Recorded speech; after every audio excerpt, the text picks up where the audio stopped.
Hello friends, तो आज मैं एक्सप्लेन करने वाली हूँ एक्स्ट्रा ऑर्डिनरी यू का 4th एपिसोड।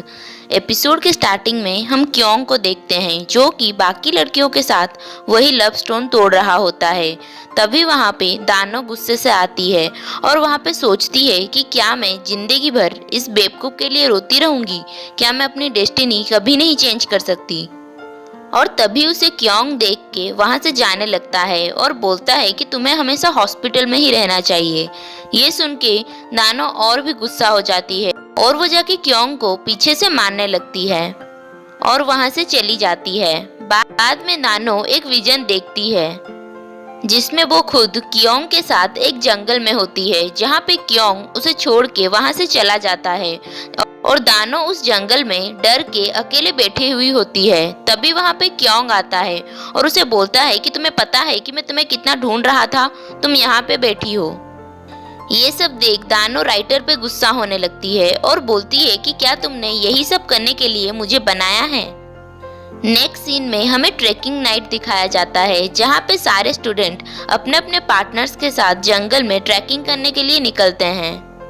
जहाँ पे क्योंग और दानो साथ में जा रहे होते हैं तभी वहाँ पे स्टेज पीरियड शुरू हो जाता है और दानो के हार्ट में पेन शुरू हो जाता है और वो वहीं बैठ जाती है। जिसके बाद क्योंग वहाँ उसे वही लाइन बोलता है जो कि दानो ने अपने विजन में देखा था और फिर वो वहाँ से चला जाता है और फिर वहाँ वही सब होता है जो दानो ने अपने विजन में देखा था।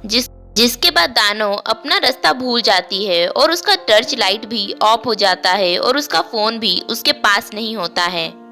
इस तरफ होटल पहुंच के क्योंग को एहसास होता है कि उसे इस तरीके से दानो को जंगल में अकेला नहीं छोड़ना चाहिए था, इसीलिए वो वापस वहां से जंगल के लिए निकलता है।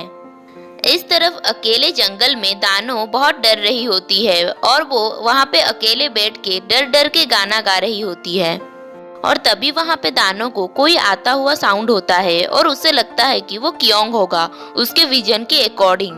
और वहाँ नंबर 13 आया हुआ होता है, जिसे देख दानो रोते रोते उसे जाके गले लगा लेती है। फिर नंबर 13 दानो को उसके साथ वहाँ से लेके जाता है। रास्ते में जाते वक्त नंबर 13 दानो को कुछ बोलता है, जो सुन के दानो शॉक हो जाती है और बोलती है कि अगर तुम्हें बोलना आता था तो तुम मुझे कुछ क्यों नहीं बोलते थे। तब नंबर 13 उसे कुछ भी नहीं बोलता है। फिर दानो और नंबर 13 एक जगह पे बैठते हैं जहाँ पे दानो को बहुत ठंडी लग रहा होता है। तब दानो नंबर 13 को बोलती है कि इस टाइम पे तुम्हें मुझे अपना शर्ट निकाल के देना चाहिए। तब नंबर 13 उसे अपने शर्ट के साथ टी शर्ट भी निकाल के देने लगता है, जिसे देख दानो उसे रोकती है। फिर नंबर 13 उसे अपना शर्ट निकाल के देता है।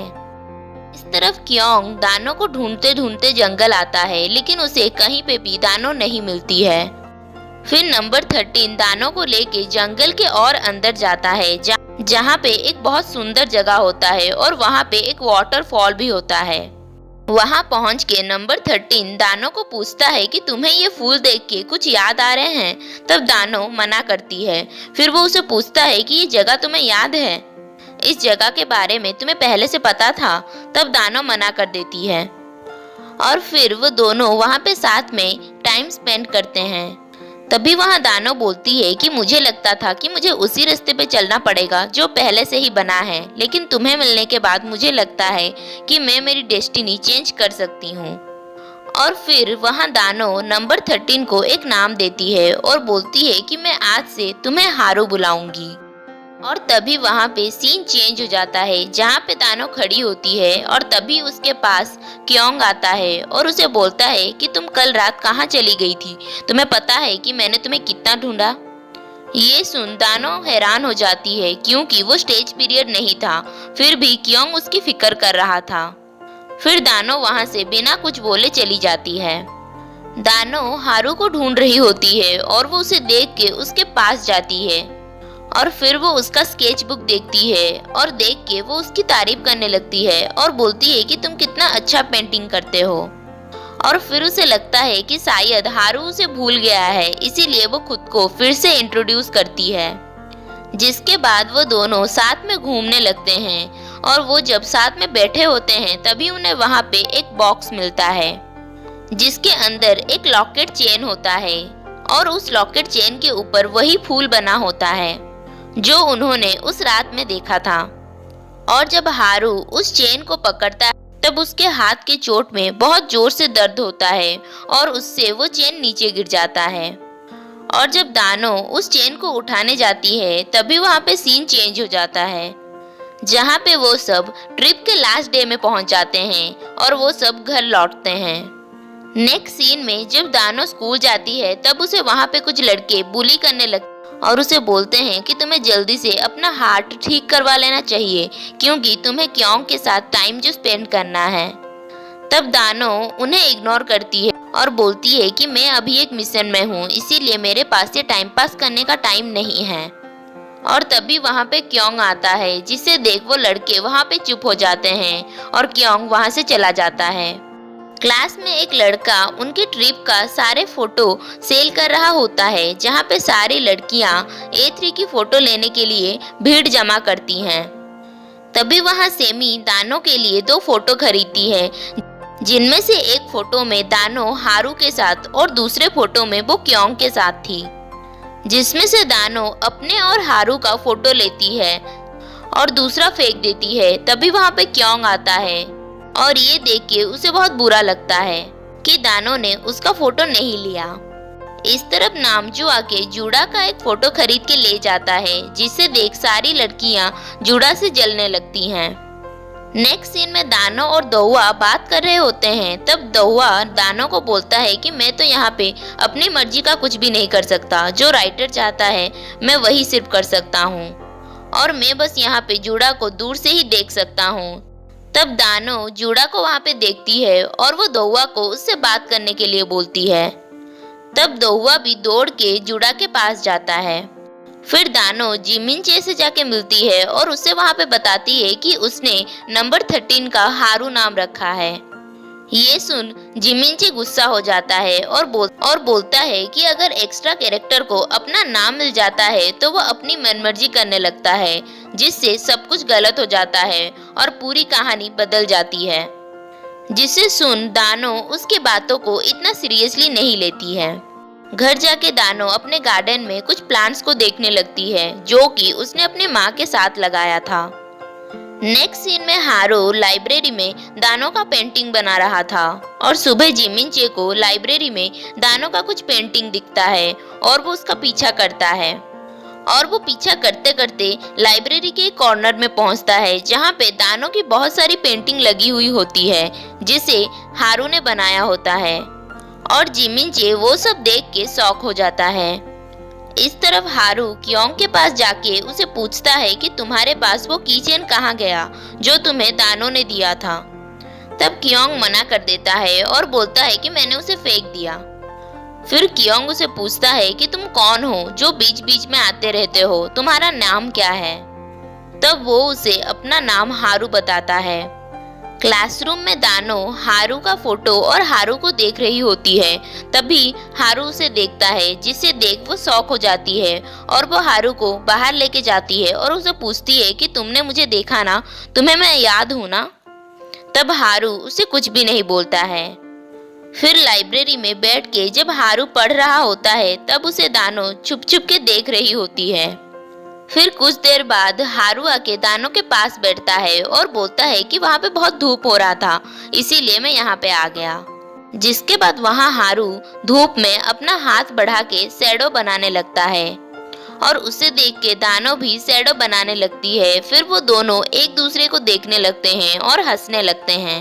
अभी वहाँ पे क्योंग उन दोनों को साथ में देख के बहुत जेलस होता है और तभी वहाँ पे स्टेज पीरियड शुरू हो जाता है और क्योंग हारू के पास आके उसे उठा के उसे धक्का दे देता है, जिसके वजह से हारू के सर से खून निकलने लगता है। और ये सब देख दानो की हार्ट बीट बढ़ जाती है और वो वहीं पे बेहोश हो जाती है। और जब दानो का आँख खुलता है तब वो हॉस्पिटल में होती है और वहाँ डॉक्टर उसका रिपोर्ट देख के बहुत उदास होते हैं। तब दानो बोलती है कि मुझे पता है कि मेरे पास ज्यादा टाइम नहीं है, पर मैं अपनी डेस्टिनी चेंज करूंगी और अपने लाइफ टाइम को बढ़ाऊंगी। फिर दानो जब अपने घर जाती है तब वहाँ पे बहुत कुछ चेंज हो गया होता है और वहाँ पे उसका वही गार्डन भी नहीं होता है जो कि उसने अपने माँ के साथ लगाया था। ये देख दानो बहुत सैड होती है और सोचती है कि ये सब मेरे वजह से हो रहा है। अगर मैं रियल बनने की कोशिश ना करती तो बेकार में हारू को मेरी वजह से तकलीफ नहीं होती। मेरे लालच की वजह से बेकार में अच्छे लोगों को तकलीफ हो रही है। नेक्स्ट सीन में दानो स्कूल में हारू को देखती है, पर हारू उसे नहीं देखता है और दानो भी उसे कुछ नहीं बोलती है और वहां से चली जाती है। फिर दानो जिमिनचे के पास जाके उसे बोलती है कि तुम सच बोल रहे थे। अगर मैं हारू को उसका नाम नहीं देती तो ये सब उसके साथ नहीं होता। मैंने अगर मेरी लालच की वजह से उसे इन सब में इन्वॉल्व नहीं किया होता तो उसे चोट भी नहीं लगता। मैं बहुत बुरी हूँ, इसीलिए मैं आज से उससे कभी भी नहीं मिलूंगी और मैं उसे हमेशा नंबर 13 ही बुलाऊंगी। ये सब सुन जिमिनचे उसे कुछ भी नहीं बोलता है। क्लास में दानो हारू के टेबल के ऊपर कुछ मेडिसिन रखती है जिसे हारू यूज नहीं करता है और उसे साइड कर देता है। नेक्स्ट सीन में दानो के डैड कियोंग के घर में डिनर करने आए हुए होते हैं। तभी दानो के डैड बोलते हैं कि दानो को कुछ अच्छा नहीं लग रहा था, इसीलिए वो आज डिनर करने नहीं आई। और ये सुन कियोंग के डैड कियोंग पे गुस्सा हो जाते हैं और बाद में दानो के डैड जाते ही कियोंग के डैड कियोंग को घर के अंदर लेके उसे मारने लगते हैं और बोलते हैं कि तुमसे एक भी काम ठीक से नहीं होता है और अगर तुम्हारे वजह से मेरे बिजनेस में कुछ भी हुआ तो देखना मैं तुम्हारा क्या करूँगा। जिसके बाद सुबह कियोंग स्कूल आके दानो पे गुस्सा करने लगता है और वो उसका हार्ट मॉनिटर वॉच भी तोड़ देता है और उसे बोलता है कि तुम्हें तुम्हारी बीमारी के नाटक के वजह से सब कुछ मिल जाता है और तुम्हें बस रोना ही आता है। तब दानो भी उसे कुछ नहीं बोल पाती क्योंकि वहाँ पे स्टेज पीरियड चल रहा होता है। और तभी वहाँ बारिश शुरू हो जाता है और तभी वहाँ पे हारू आके कियोंग को मारने लगता है और उसे नीचे गिरा देता है और वो वहाँ से दानो को पकड़ के ले जाने लगता है। तभी कियोंग उसे पूछता है कि तुम कौन हो। तब हारू बोलता है कि मेरे बताने का कोई फायदा नहीं है क्योंकि अभी स्टेज पीरियड खत्म होने वाला है और तुम्हें ये सब कुछ भी याद नहीं रहेगा। ये सुन दानो शॉक होके हारू को देखती रहती है और यहीं पे हमारा 4th एपिसोड कंप्लीट होता है। आई होप कि आपको ये वीडियो अच्छा लगा हो, इसीलिए प्लीज लाइक शेयर एंड मेरे चैनल को सब्सक्राइब करें।